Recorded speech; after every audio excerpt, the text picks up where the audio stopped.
Welcome to the Lowenstein-Sandler podcast series, the Women's Initiative Network, Real Talk.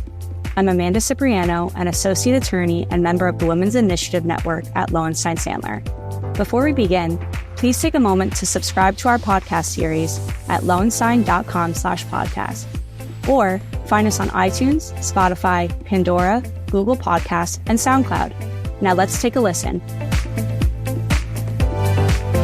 Welcome to the Women's Initiative Network, Real Talk. I'm Megan Monson, partner in Lowenstein-Sandler's Employee Benefits and Executive Compensation Practice Group. Hi, I'm Nicole Fulfree, a partner in Lowenstein's Bankruptcy and Restructuring Department. Hi, everyone. I'm Rachel Dikovics, an associate in Lowenstein's White Collar Criminal Defense Practice Group. Today's discussion is going to focus on largely working moms and how to navigate a lot of the challenges that we all face. So in setting the stage, we thought it would be beneficial to talk a little bit about where each of us are in our parenthood journey. So I have a 2-year-old daughter at home, and I've been back from leave for about a year and a half. I have a 2.5-year-old daughter and a 6-month-old son, and I just returned from maternity leave last week. I have a 9-month-old daughter, and I just returned from parental leave about 4 months ago. I had to count backwards on my fingers to see how many months that was, so you can tell how it's going for all of us. So we're really excited to have with us today Joann Lublin, a Pulitzer Prize-winning journalist, author, and former management news editor and current contributor to the Wall Street Journal. Joann has published 2 books about executive women's leadership titled Earning It, Hard-Won Lessons from Trailblazing Women at the Top of the Business World, published in 2016, and Power Moms, How Executive Mothers Navigate Work and Life, published in 2021. In our discussion today, we're going to focus on the lessons in Power Moms, which I think the 3 of us certainly aspire to be. I want to turn it over to Joann to introduce herself and tell us a bit about what inspired her to write these books. Thank you, everyone, for having this program and in particular featuring me as your esteemed guest. I'm Joann Lublin, and as was cited, I did spend my entire journalism career at the Wall Street Journal, nearly 47 years, where I did share the Pulitzer Prize. But what I'm most proud of is the 2 books that I've written about women in the workplace. And that first book, which came out in 2016, looked at 52 high-ranking executives, women who got to be the pinnacle of corporate America. What was interesting, however, after I finished the book, was noticing that more than 80% of those women had become moms. And among those who ended up being public company chief executives, women like Mary Barra at GM, the percentage was even higher. I only devoted 1 chapter, however, of Earning It to the issue of being a mom and also being a boss. But the chapter title, which came from one of those 52 women, sort of spoke it all. And it said, manager moms are not acrobats. And the whole point of that chapter was that this notion of work-life balance was an impossible ideal. But as all but one of those 52 women were women from my generation, the baby boomer generation, it kind of sparked interest in my doing a second book to look at how far have we come as women in the workplace who have kids and also aspire to higher levels in management versus the women of my generation. So that gave birth, no pun intended, of course, to Power Moms. Power Moms reflects interviews with 111 women, 86 of whom come from these 2 generations, the boomers and then the Gen Xers and the millennials. In addition, I talked to 25 young adult daughters of the boomers. What was it like growing up having a mom who was larger than life, a mom who seemed to have a lot on her plate, who perhaps traveled a lot, who also seemed to be going through a lot of stresses. But the other thing that was really critical about how I approached this book was the marching orders I got from the publisher. Same publisher for both books, HarperCollins Business. For this book, they insisted that every chapter begin with an anecdote about my own journey as a working mom. I, in my situation, had 2 kids. They were 3.5 years apart and returned to work after fairly brief maternity leaves, because that's what it was called in those days. And so every one of these chapters looks at the whole experience of being a working mom and an ambitious working mom is framed around my experience as well. Joann, there's so many topics, in particular in Power Moms, that really resonate with us as working moms in the early days of motherhood. To start out, can you tell us a little bit about how executive moms today differ from those of prior generations? Well, that was kind of what I was curious to find out. Had things really gotten better? Did it make a difference that there were all these trailblazers that I had documented in the first book? Women for whom not only becoming an executive was the exception, but becoming an executive and having children was sort of like looked upon as very strange and very odd. And I am happy to report that I found there had been significant changes, that life was easier for the younger wave, the women who were in anywhere from their early 30s to early 40s when I reported this book. And what I found was that the changes, which I saw as a profound cultural shift, reflected three things that had gotten better.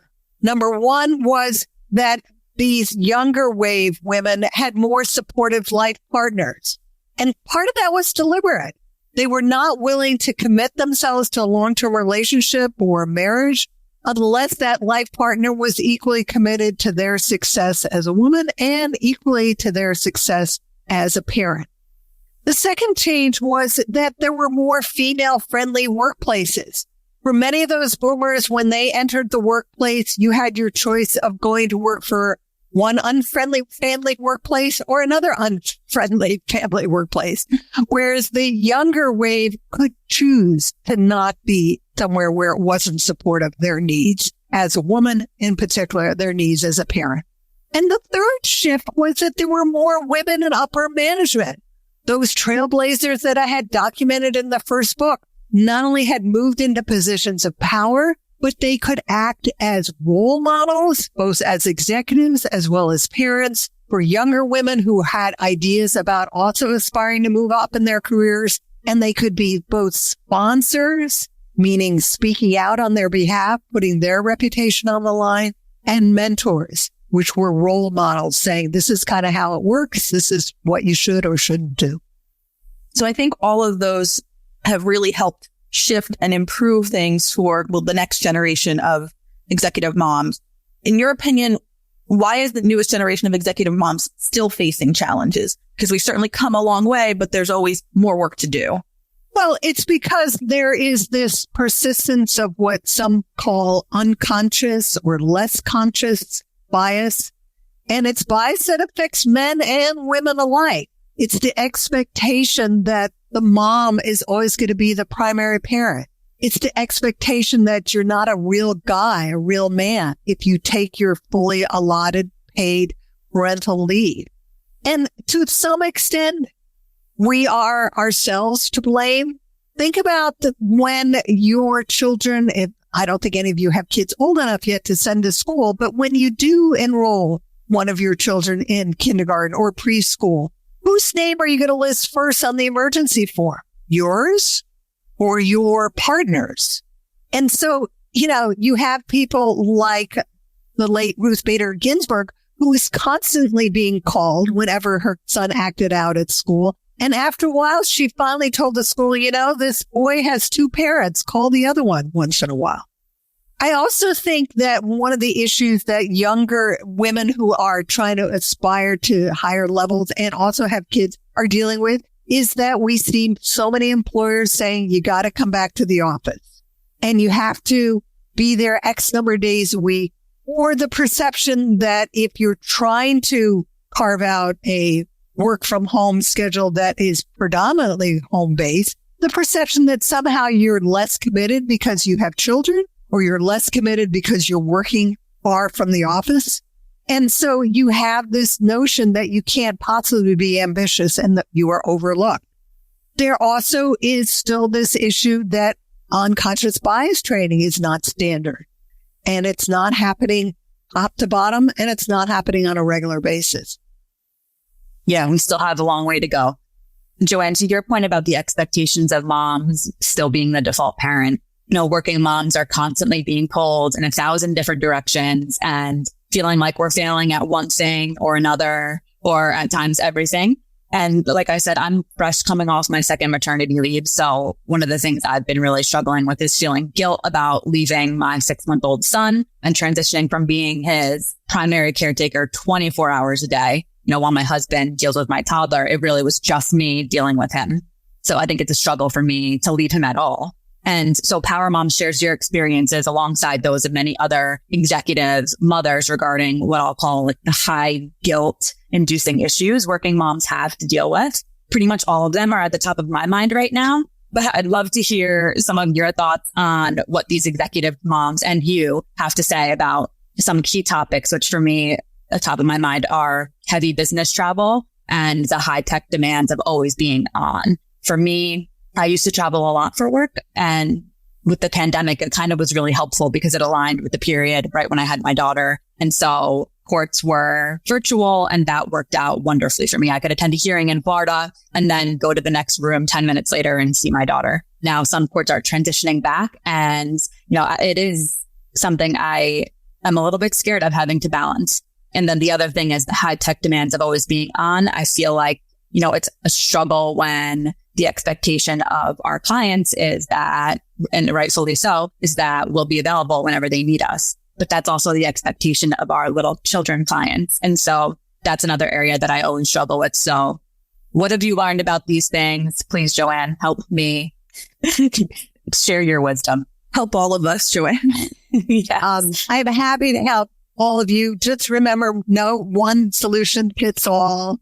And the most important thing I think all of us learn in our parenting journey is adapt, adapt, adapt, because your needs as an individual, your needs as a professional, your needs as someone who's ambitious in their careers are going to change over time, but so will your children's needs. And so just when you think you finally got it into the groove and got it right, everything is up for grabs. And so, being adaptable, whether that has to do with travel or having to do with trying to not be always on, I think is a really kind of bottom line message from the book. But let me talk about some of the solutions that some of the women I talked to for Power Moms had to the travel issue. One of them is this notion that to the extent you can plan your trips in advance and your kids are of an age where they can be involved in knowing what it is you're doing and why, you get them be part of that planning process. You explain to them, what it is why you have to take this trip and that you are going to be gone, not for a super long time, but you got to remember kids under 5 don't understand time, as I talk about it in the book. But you have to explain to them that, particularly once they're at school age, that you're going to try to the best you can to make your trips coincide to times during the year when it's not going to interfere with an important event at school. There was even one of these executives who at the beginning of the school year, starting from when her youngest daughter was in kindergarten, would incorporate the school calendar into her work calendar. And once she had the school calendar, would let the daughter pick out like 3 events starting in September where she wanted mom to be there. And that became part of her work calendar. So it was couldn't cancel that. Another thing that some of these executive moms did is they coordinated their work schedules with their partner, with their husband or life partner, so that neither one of them were both out of town at the same time. A third strategy, and this was one that worked very effectively for an IBM executive, is when she knew she was taking a business trip to a part of the world where there was something that her school-age kids might enjoy, i.e. Florida and Disney World, and it coincided with a school vacation, she would enlist one of their grandparents to come along. And so it then became kind of a family trip, not just a business trip. And I think the fourth good solution is enlist your employee resource groups to look for company-wide solutions. So these don't have to be problems that you're solving on your own, but they represent sort of the point of view of lots of women and men who have to travel and have parental needs. Accenture, for instance, bans out-of-town business trips for a year after the parental leave ends, either for the mother or the primary caregiver.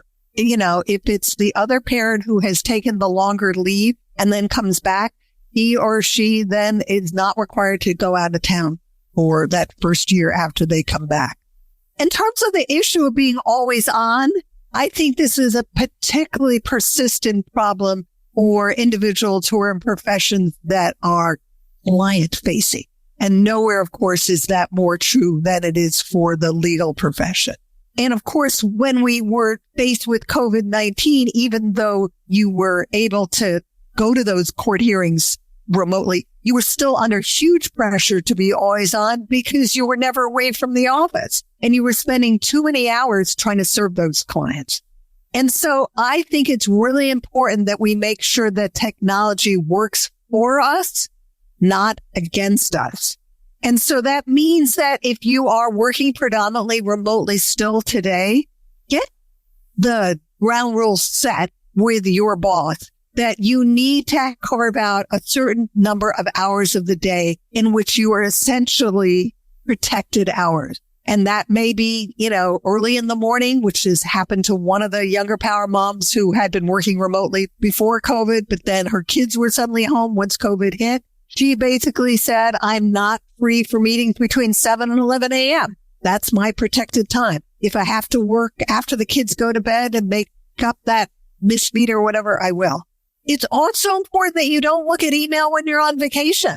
You're kind of spoiling the whole point of email and being on vacation if you're constantly connected while you're away. And of course, many of those women who were always on in power moms, particularly the younger wave, tended to not disconnect on vacation. But I think, the most important thing you can do is also to turn off work devices on the weekend and at bedtime.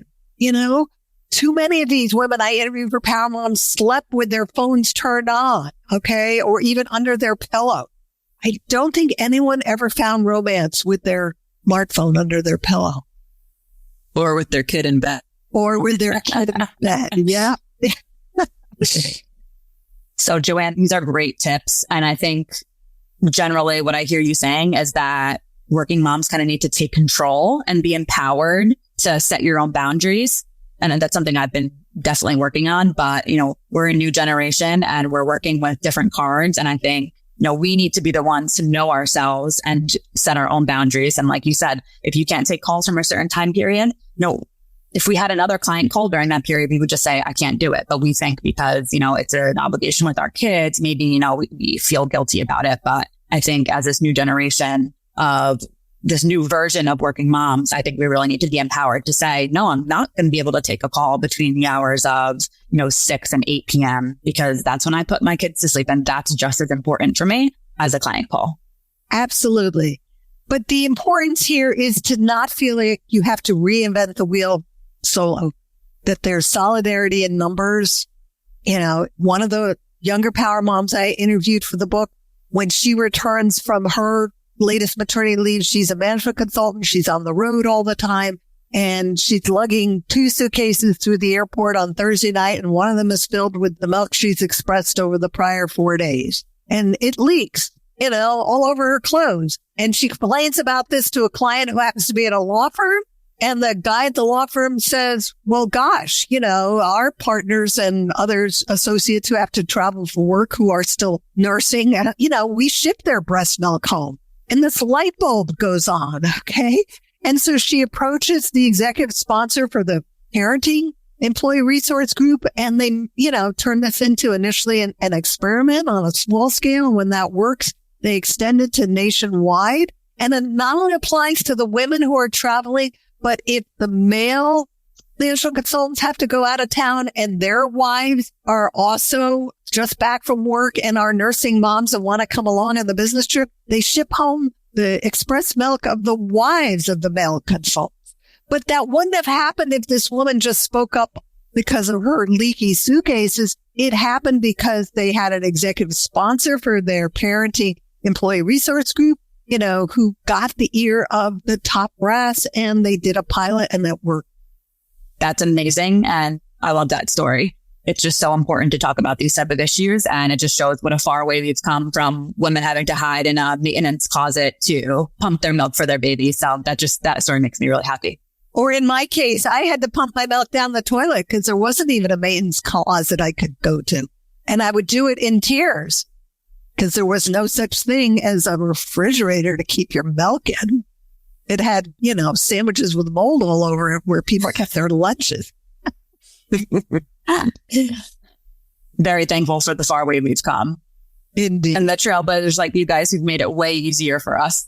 But you guys are trailblazing for the women who are joining the law firm tomorrow and the day after that. And frankly, that's where the idea for earning it came from. I wrote a first-person essay for my daughter when she joined the workplace. And I said, the day after your first day on the job, you will be the most experienced person there compared to the one who's starting today. And you got to pay it forward. I love that. So talking about paying it forward and continuing to encourage our employers to really meet the demands of today. One thing that we see come up often, especially with the flexibility of remote work and employers becoming more supportive, is that more young parents are requesting reduced schedules. Have you seen that there are instances where a reduced schedule can actually enhance mothers' careers long term? I am living proof that it can do so. In my case, when I got pregnant the second time, expecting our daughter, I proposed a 4-day schedule. I said I was then working for the Wall Street Journal's Washington bureau. I was willing to take a 20% cut in pay and benefits, and I got turned down. So I returned to work. At that point, I had a 4-year-old and an infant, and I was going crazy. Luckily for me, management changed. I got a new bureau chief guy named Al Hunt, married to Judy Woodruff. Some of you may have heard of her from PBS. They already had a child. He understood what it meant to be a working mom. And his boss was new, a managing editor who had a working wife. And so I re-proposed this.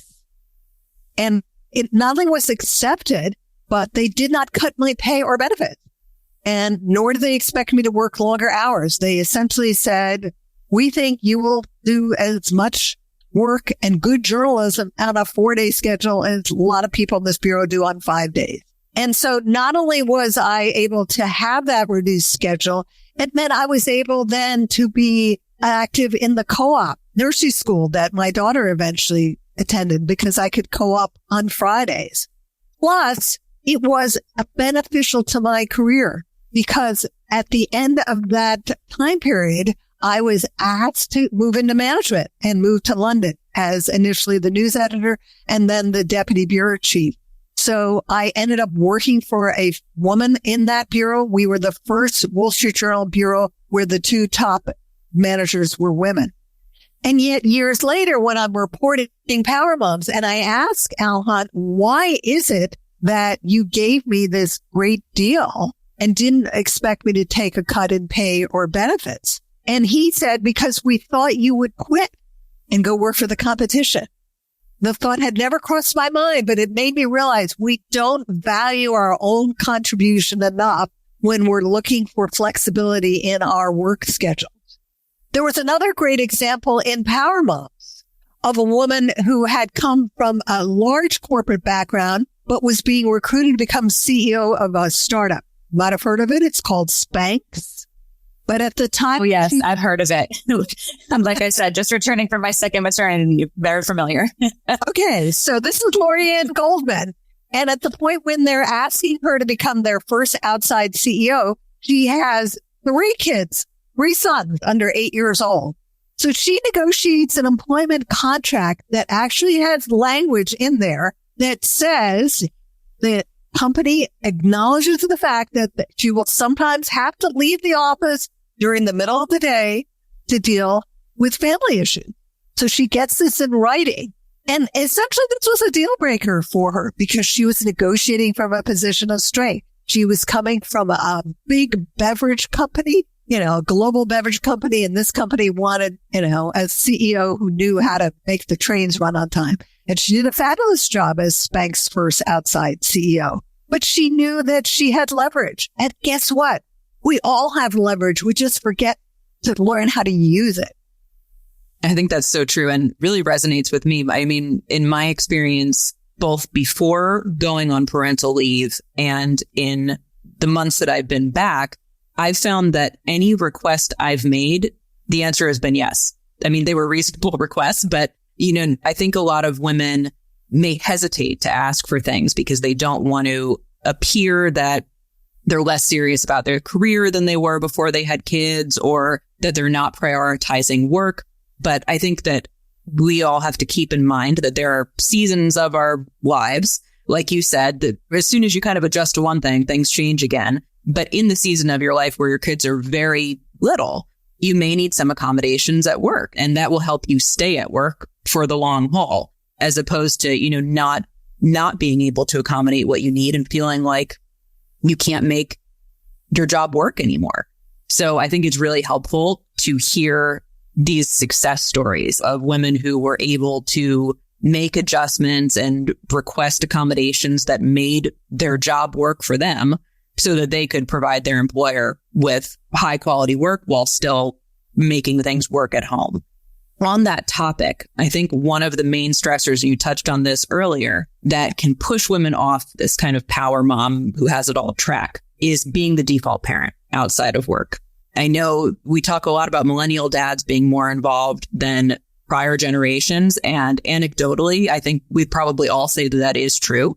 But it remains true that many, I venture to say most, women on the high power career track still find themselves as the default parent at the end of the day, to the extent the day ever ends for mom. You mentioned in the book having supportive parenting partners, discussing your kind of career chore balances before even having children. Can you tell us about what you learned on those subjects? Well, again, I think some of the greatest progress is happening among women of your generation, because frankly, you're not going to put up with people who are not willing to sort of view the world the same way.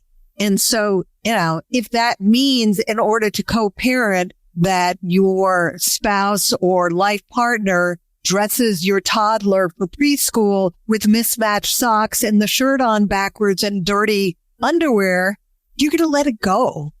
Okay. And you're not going to totally get completely fixated on being the perfect parent.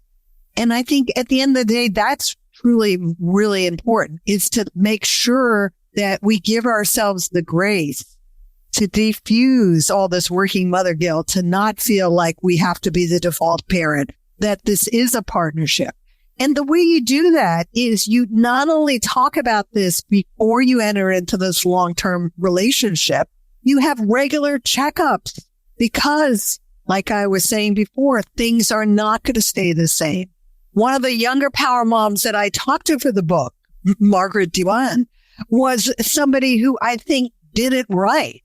She and her fiancé devised a formal check-in system in order to make sure they could minimize tensions. He is a surgeon and she comes from the world of business. And so even before they got married, they started having quarterly strategic planning meetings. It sounds very formal, but it basically involved them sitting side by side, with a drink in each one's hand late at night, talking every quarter about what was working and what wasn't working, not only about their marriage, but about how they were sharing household duties or parenting. So, for instance, when she got pregnant for the first time at one of those strategic planning quarterly meetings, they debated whether they actually could manage without a nanny once she went back to work. He was joining his father's surgical practice. She was becoming a VP in her early 30s, very unusual at her company. And, the consequence of that discussion was they did decide that they needed a nanny. Sure sounds like they need a nanny to me, based on our experiences. And now they have multiple children. Yeah, definitely.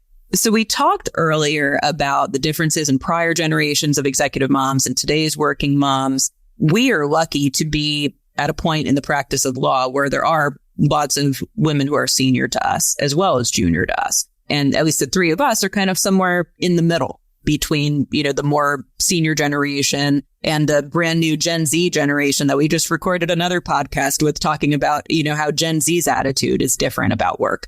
But what do you feel like women whose children are grown up or older can do today to support their colleagues who are kind of at the stage that the three of us are at?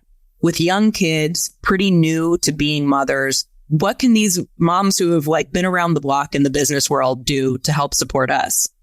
Well, I think it's a really great question, but I also think it's an untapped resource.